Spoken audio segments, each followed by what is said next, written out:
اور صلی اللہ رسول الکریم بعد صاحب جلالین نے سورہ فاتحہ کی تفسیر بالکل آخر میں لکھی ہے، کیونکہ جلالین دو جلال ہیں، جلال الدین سیوطی اور جلال الدین محلی، کیونکہ اس کے لکھنے والے دو ہیں۔ یہ 15 سپارے لکھنے کے بعد جلال الدین محلی رحمۃ اللہ علیہ کا انتقال ہو گیا، تو پھر اس کی تکمیل جلال الدین سیوطی رحمۃ اللہ علیہ نے کی، اس لیے جلالین کہتے ہیں، یعنی دو جلالوں کی لکھی ہوئی کتاب اور تفسیر۔ مختصر تفاسیر میں یہ سب سے اہم تفسیر ہے، تو آخر میں سورہ فاتحہ کو بیان کر رہے ہیں۔ سب سے پہلے تو یہ بحث کی ہے کہ سورہ فاتحہ جو یہ 7 آیات ہے، یہ تو بالکل پکی بات ہے۔ وہ 7 آیات کون سی؟ اس میں 2 نظریے ہیں۔ ایک نظریہ یہ ہے کہ بسم اللہ الرحمن الرحیم ایک آیت ہے مستقل، اگر جو اس کو آیت قرار دیتے ہیں ان کے ہاں جب جہری نماز میں بسم اللہ بلند پڑھی جاتی ہے کیونکہ آیت ہے، اور جو کہتے ہیں کہ آیت نہیں ہے جیسے احناف کا نظریہ ہے، تو عبداللہ بن عباس فرماتے ہیں کہ قرآن تو ہے بسم اللہ، لیکن 2 صورتوں میں فصل کے لیے ہے، کسی صورت کا حصہ نہیں۔ تو پھر ان کے ہاں غیر مغضوب علیہم اور صراط الذین انعمت علیہم اور غیر مغضوب علیہم یہ الگ ہو جاتی ہے، ٹھیک ہے۔ لہٰذا یہ 2 نظریے ہیں۔ تو فرماتے ہیں کہ 7 آیات ہیں، بسم اللہ الکالمین، اگر بسم اللہ اس کا حصہ ہے فصابت صراط الذین الآخری، یہ 7ویں آیت ہے، اور اگر حصہ نہیں ہے تو 7ویں آیت غیر مغضوب علیہم یعنی غیر مغضوب الگ کر دے، اور تو یہ 7ویں آیت بن جائے۔ اور اس کے شروع میں قولو کہو، یعنی یوں کہو الحمدللہ العالمین، ہمیں کہا جا رہا ہے کہ کہو، تاکہ یا نعبد جو کہا جا رہا ہے اس کو بندوں کے مقولے سے وہ ہو جائے کہ یا کہ ہم آپ کی بات کرتے ہیں، اللہ تعالیٰ نہیں کہہ رہے، ہم کہہ رہے ہیں۔ جب ہم کہہ رہے ہیں تو قولو، اے بندو جب نماز میں کھڑے ہوئے جب بھی تم اللہ کی تعریف کرو تو یوں کہو، کیا کہو؟ الحمدللہ العالمین الرحمن الرحیم۔ یہ گویا کہ ہمارے طرف یہ مقولہ منسوخ کیا۔ اس کے بعد تفسیر کر الحمدللہ جملہ خبریہ، یہ جملہ خبریہ کہ تمام تعریف اللہ کے لیے۔ حسن نبی الصلاۃ اللہ مضمون، یہاں اللہ کی ثنا مقصود ہے اس کے مضمون کے ساتھ کہ وہ مالک ہے تمام تعریفوں کا، مخلوق میں جتنی تعریفیں ہیں اس کا مالک اللہ ہے، یا مستحق ہے یا یحمد کہ اس کی تعریف کی جائے۔ یا دنیا میں جتنی بھی قابل تعریف چیزیں ہیں دراصل اللہ کی طرف منسوب ہے، کیونکہ ان کا خالق اور مالک اللہ ہے۔ وہ اچھا بیان کر رہا ہے تو خالق اللہ ہے، مالک اللہ ہے۔ کوئی خوبصورت اچھا پھل ہے تو اس کا خالق مالک اللہ ہے۔ جب جتنی بھی تعریفیں دنیا میں ہوگی، کوئی اچھی عمارت ہے، کوئی اچھا ماہر ہے، کوئی اچھا مقرر ہے، کوئی اچھا حافظ ہے، اچھا قاری ہے، خوبصورت ہے، یہ ہے وغیرہ وغیرہ، ان سب کے جو مالک ہے وہ اللہ تعالیٰ کی ذات ہے۔ تو تمام تعریفیں اللہ تعالیٰ کے لیے، اور لفظ اللہ علم المعبود بحق، یہ عالم ہے، اللہ کا نام ہے، اللہ جو اللہ کا نام ہے، باقی سب صفاتی نام ہے، یہ اللہ تعالیٰ کا ذاتی نام ہے۔ اس لیے اللہ کسی سے مشتق بھی نہیں، اور اس سے آگے کوئی مشتق نہیں ہوتا۔ جس طرح ان کی ذات اس طرح ہے کہ لم یلد ولم یولد، اس طرح نام ایسا ہے کہ نہ کسی سے نکلا ہے نہ اس سے آگے کوئی نکلا۔ نام کے اندر بھی وہی اثر ہے کہ جو اثر جو ہے وہ اس کے اندر اللہ کی ذات میں۔ اس لیے ہمارے حضرت والا فرمایا کرتے تھے کہ جتنے جو ہے وہ گزرے ہیں جھوٹے خدا، کسی نے اپنا نام اللہ نہیں رکھا، اللہ نے رکھا۔ اللہ کہا میں رب العالمین، میں رب ہوں، رب، جیسا نمرود نے کہا کہ میں بھی رب ہوں، انا ربکم الاعلی، فرعون نے کہا، لیکن لفظ اللہ کسی نے نہیں رکھا۔ ان کی ہمت ہی نہیں ہوئی، ضرورت ہی نہیں ہوگا اپنا نام اللہ رکھ سکے، کیونکہ اللہ کے ضرور کہ لم یلد ولم یولد، اور وہ سب یولد تھے اور آگے بھی ان کی اولادیں تھی۔ یہ تو فرمایا کہ رب العالمین، رب مالک جميع الخلق، رب کا میرا مالک ہے تمام مخلوق کے، انس جن ملائکہ دواب سب کے مالک اللہ تعالیٰ ہے رب۔ کل من یطلع علی عالم، ہر ایک کو عالم کہتے ہیں، عالم حیوانات، عالم نباتات، عالم جمادات، عالم سماوات، یہ سب عالم الملائکہ، سب عالم، عالم الانس، عالم الجن الی غیر ذلک۔ غلفی جمعی بالجاء والنون والعلم علی غیرہ، آکے یا نون سے اس کو جمع کیا ہے، حالانکہ اس میں غیر معقول چیزیں بھی ہیں، یا نون کے ساتھ تو وہ آتی ہے، وہ چیزوں کی جمع آتی ہے جو عقل والی، لیکن اس میں تقریباً جنا عقل والوں کو غالب کر کے سب کو کی جمع نون سے قرار دے دی۔ غیر علم نے سکی علی غیر ومن علامہ یہ علامت سے ہے اللہ تعالیٰ مجدہی عالم علامت ہے اللہ کے یعنی اس کائنات کے موجد پر. تو عالم اور عالم دونوں کا تعلق ذات الہی سے یاد رکھو. عالم جو علامت ہے ذات الہی پر اور عالم جو عالم ہے اللہ تعالیٰ کا. اور کسی کو عالم نہیں کہتے. عالم کہلائے گا وہ جو دینی علوم رکھتا ہے اور عالم کہلائے گی وہ چیز جو ذات الہی پر علامت ہے جس کو دیکھ کر پہچانا جاتا ہے. جس کو ہمارے حضرت میر صاحب رحمۃ اللہ علیہ کے یہ بڑے خوبصورت اشعار ہمارے حضرت کے ملفوظ کو اشعار انہوں نے تبدیل کیا ہے کہ نہ کوئی سکون اور نہ کوئی تھم. کس طریقے پر آسمان میں بنایا ہے کہ نہ کوئی سکون اور نہ کوئی تھم. سارا عالم ہے بے کالم. ارض و سما کیسے ہیں معلق نہ کوئی سکون اور نہ کوئی تھم. سارا عالم ہے بے کالم. واہ ہے میرے رب العالم. واہ ہے میرے رب. کالم اصل میں کالم بھی اس کو کہتے ہیں جو کالم پڑھتے نا اخبار میں وہ بھی ایک ستون کی طرح ہوتا ہے. تو کوئی کالم نہیں. الرحمن الرحیم ذی الرحمہ رحمت والے. اے ارادۃ الخیر جان رحمت کا معنی ہے خیر کا ارادہ کرے اس کے حال کے ساتھ. اللہ خیر کا ارادہ کر لے یہ رحمت ہے. اور اللہ کا خیر کا ارادہ کرنے سے چیز وجود میں آ جاتی ہے. ہم تو ارادہ کرنے کے بعد اسباب مہیا کرتے ہیں لیکن اللہ کا خالی ارادہ کر لینا کافی. مالک یوم الدین اے جزا یوم القیامت کا مالک ہے. ملک یہ لفظ پہلے ملک دو کے آتے ہیں ملک اور مالک. تو ملک یوم الدین بادشاہ. خص بالذکر کہا کہ اللہ نے یہ خاص طور پر کیوں ذکر کیا ہے.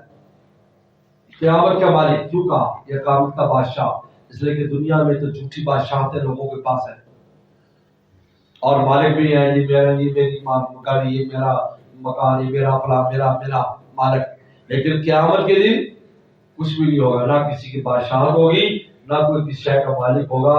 بالکل ننگا ہی ہوگا. اس کے جسم پر کپڑے بھی نہیں ہوں گے.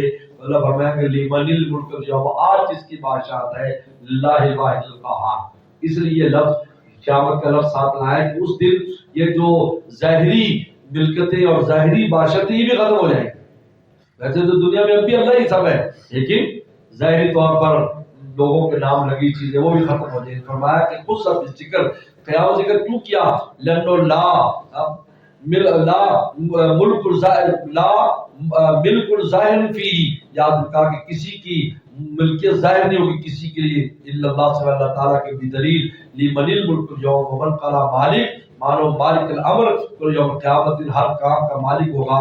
اے موصوف بذالک دائما اچھا اللہ اس سے ہمیشہ موصوف ہے جیسے غافر الذنب ہمیشہ گناہ معاف کرنے والا. تو ہمیشہ کے لیے اللہ تعالیٰ مالک ہے لیکن اس کا ظہور تام کب ہوگا قیامت کے دن ہوگا.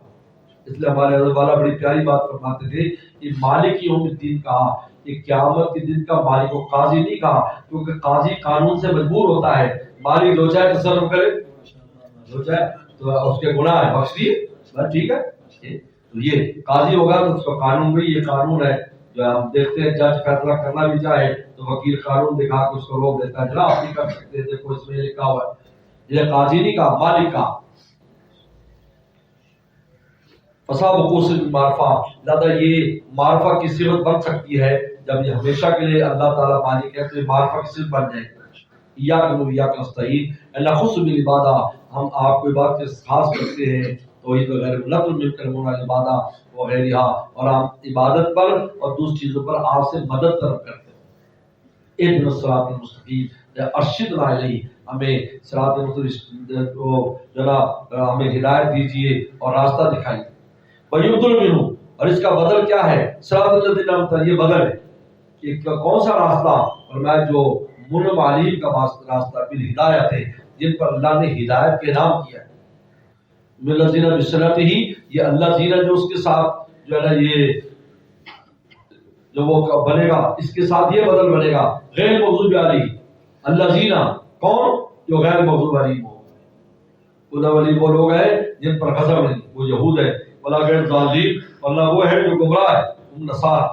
یعنی یہ بتا دیا کہ وہ جو ان کی کیا شان ہے. منعم علیہم کی منعم علیہم کی شان یہ ہے کہ نہ وہ مغضوب ہے نہ وہ گمراہ ہے. نہ مغضوب نہیں ہے تو یہود بھی نہیں ہے اور گمراہ نہیں ہے تو نصارہ بھی نہیں ہے.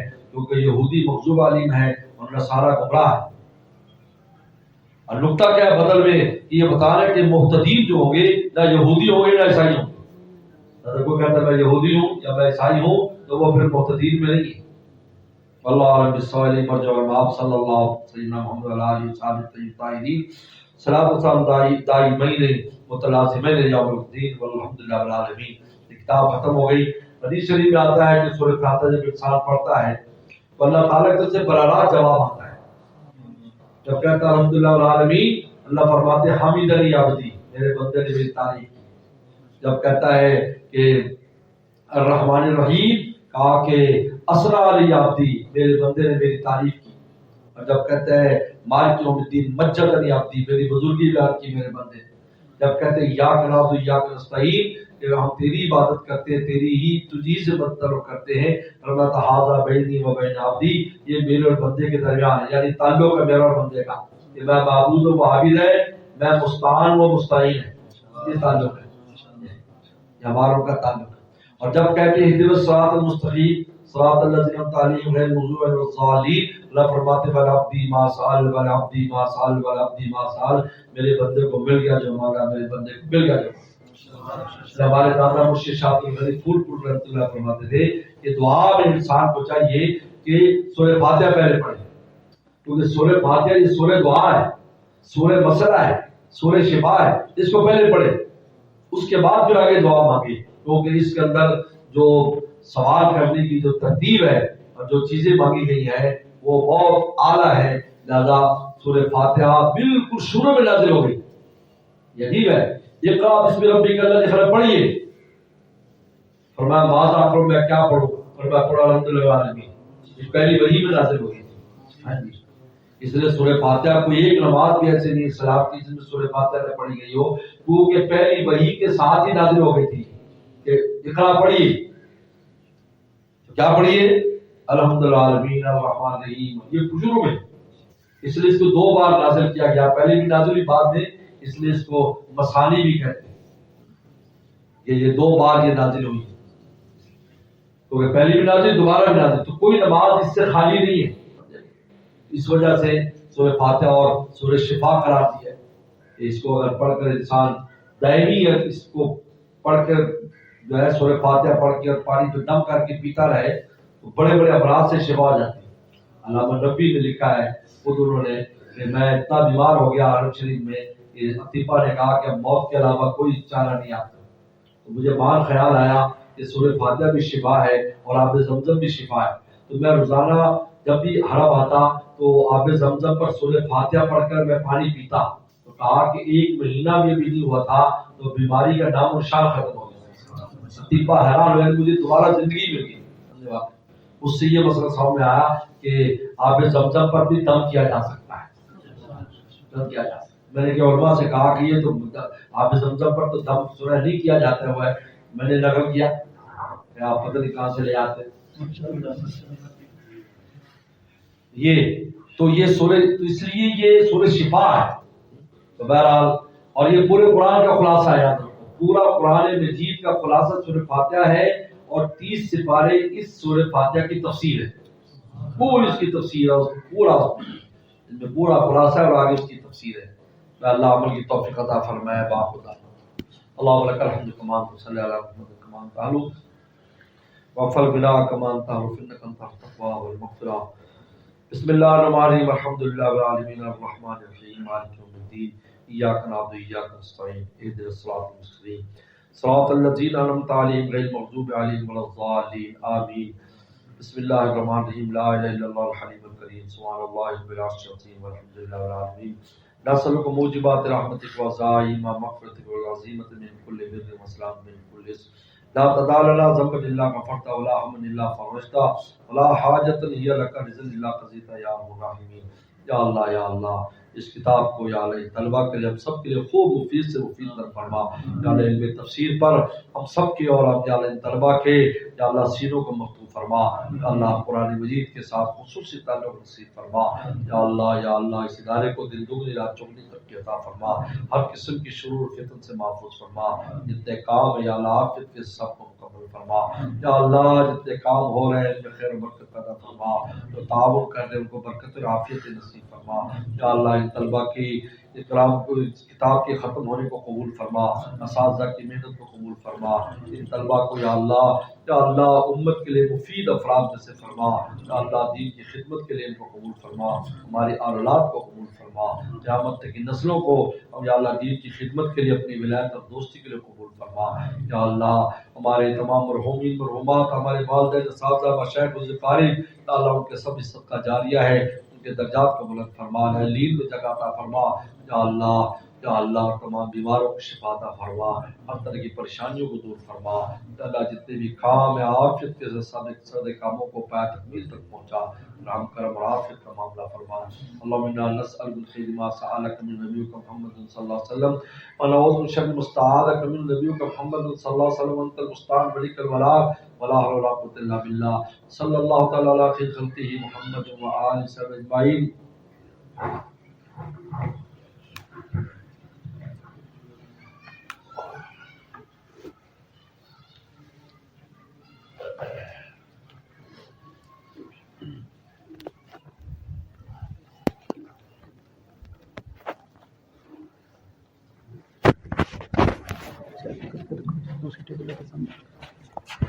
دوسری ٹیبل پہ جلدی کرو. دوسری ٹیبل ہے نا, دوسری ٹیبل کام کا میں رکھی ہوئی ہے, جلدی کرو.